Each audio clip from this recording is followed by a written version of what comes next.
নমস্কার বন্ধুরা, লক্ষ্মীর ভান্ডার প্রকল্প হচ্ছে পশ্চিমবঙ্গের সবচাইতে একটি জনপ্রিয় প্রকল্প। এই প্রকল্পের মাধ্যমে মা বোনেরা প্রত্যেক মাসে 1000 টাকা ও 1200 টাকা করে আর্থিক সাহায্য পেয়ে থাকেন। তো গত দুয়ারে সরকার ক্যাম্পে যে সকল মা বোনেরা লক্ষ্মীর ভান্ডার প্রকল্পে আবেদন করেছিলেন কিন্তু এখনও তাদের কোনো টাকা অ্যাকাউন্টে ঢোকেনি, সেই সব মা বোনেরা কবে থেকে টাকা পাওয়া যাবে তার একটি গুরুত্বপূর্ণ আপডেট উঠে এসেছে।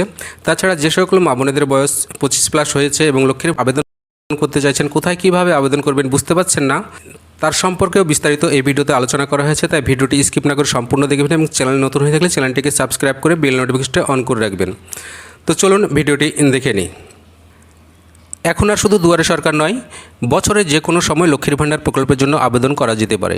পঞ্চায়েত এলাকায় ব্লক অফিসে গেলেই লক্ষ্মীর ভান্ডারের জন্য আবেদনপত্র পাওয়া যাবে। নির্দিষ্ট নিয়মাবলী মেনে আবেদনপত্র পূরণ করলে এই প্রকল্পের সুবিধা পাবেন রাজ্যের মহিলারা। শহরাঞ্চলে সমাজ কল্যাণ দপ্তরের আধিকারিকের অফিসে গেলেও এই সুবিধা পাওয়া যাবে। আগে শুধু দুয়ারে সরকার শিবিরে লক্ষ্মীর ভান্ডারের জন্য আবেদন করা যেত, তাই শিবিরগুলিতে প্রচণ্ড ভিড় হতো, আলাদা করে কাউন্টার খুলতে হতো। কিন্তু এখন থেকে সারা বছর এই পরিষেবা পাওয়া যাবে। এতে মহিলাদের এই পরিষেবা পেতে আরও সুবিধা হলো বলে জানাচ্ছে নারী ও শিশু বিকাশ এবং সমাজ কল্যাণ দপ্তরের আধিকারিকরা।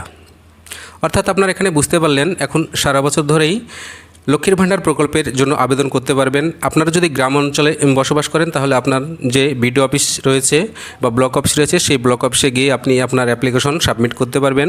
তাছাড়া আপনি যদি শহরাঞ্চলে বসবাস করেন তাহলে সেক্ষেত্রে আপনি শহরাঞ্চলে যে সমাজ কল্যাণ দপ্তর রয়েছে সেই সমাজ কল্যাণ দপ্তরের আধিকারিক অফিসে গেলেও এই সুবিধা পাবেন। অর্থাৎ শহরে যে সব মা বোনেরা বসবাস করে তারা অ্যাপ্লিকেশন করতে চাইলে আপনারা সমাজ কল্যাণ দপ্তরের অফিসে গিয়ে অ্যাপ্লিকেশন সাবমিট করতে পারবেন। এখন থেকে আর দুয়ারে সরকার ক্যাম্পের অপেক্ষায় থাকতে হবে না, সারা বছরেই আপনারা লক্ষ্মীর ভান্ডার প্রকল্পের জন্য আবেদন করতে পারবেন। রাজ্যের মহিলাদের আর্থিকভাবে স্বনির্ভর করে তোলার লক্ষ্যে 2021 সালে এই লক্ষ্মীর ভান্ডার প্রকল্প চালু করা হয়। 2024-25 অর্থবর্ষে 2,21,00,000 মহিলা আর্থিক সুবিধা পেয়েছেন। সরাসরি মুখ্যমন্ত্রী এবং দুয়ারে সরকার কর্মসূচি নেওয়ার ফলে লক্ষ্মীর ভান্ডারের জন্য আরও 13 লক্ষ আবেদনপত্র জমা পড়েছিল, তা মঞ্জুর করা হয়েছে। ফলে লক্ষ্মীর ভান্ডারের সুবিধা প্রাপকের সংখ্যা বেড়ে দাঁড়িয়েছে 2,34,00,000। এই সংখ্যা শারদোৎসবের আগে আরও বেড়ে যাবে। অর্থাৎ আপনারা এখানে বুঝতে পাচ্ছেন যে নতুন যারা দুয়ারে সরকার ক্যাম্পে আবেদন করেছিলেন সেই সকল মা বোনেদের টাকা শারদোৎসব অর্থাৎ দুর্গাপুজোর আগে দেওয়ার সম্ভাবনা রয়েছে। অর্থাৎ আগস্ট অথবা সেপ্টেম্বর মাসের দিকে এই নতুনদের টাকা দেওয়া হতে পারে, এরকমই একটি ইঙ্গিত বা আভাস এইখানে উঠে আসছে। তার জন্য ইতিমধ্যে পদক্ষেপ করা শুরু হয়েছে। গত বছরের বাজেটে লক্ষ্মীর ভান্ডার প্রকল্পের ভাতা বাড়ানো হয়েছে 500 টাকা। এর ফলে মহিলাদের ব্যাংকে অ্যাকাউন্টে 1000 টাকা ও 1200 টাকা করে দেওয়া হয় এখন। তো আপনারা এখানে বুঝতে পারলেন যে নতুন যারা লক্ষ্মীর ভান্ডার প্রকল্পে আবেদন করেছিলেন সে সকল মা বোনেদের টাকা দুর্গাপুজোর আগে হয় আগস্ট অথবা সেপ্টেম্বর মাসের দিকে দিতে পারে, এরকমই একটি আভাস বা ইঙ্গিত পাওয়া গেছে।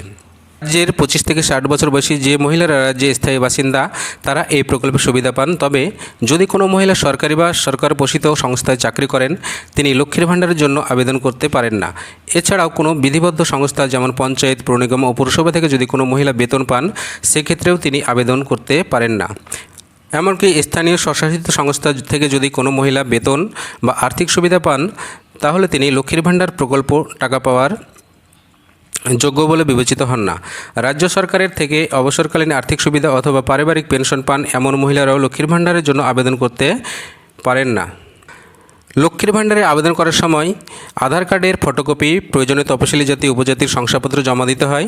যারা আবেদন করেন তাদের অবশ্যই নিজের নামে ব্যাঙ্ক অ্যাকাউন্ট থাকতে হবে। তো আপনারা বুঝতে পারলেন আবেদন করতে হলে কী কী নিয়মাবলী মানতে হবে এবং কোন কোন কাগজপত্র প্রয়োজন হবে সেগুলো এখানে দেওয়া রয়েছে। তো এই ছিল লক্ষ্মীর ভান্ডার প্রকল্পের ছোট্ট একটি আপডেট। তো ভিডিওটি ভালো লাগলে অবশ্যই ভিডিওতে একটি লাইক করে দেবেন, চ্যানেল নতুন হয়ে থাকলে চ্যানেলটিকে সাবস্ক্রাইব করে বেল নোটিফিকেশনটা অন করে রাখবেন। ধন্যবাদ, নমস্কার, সকলকে ভালো থাকবেন।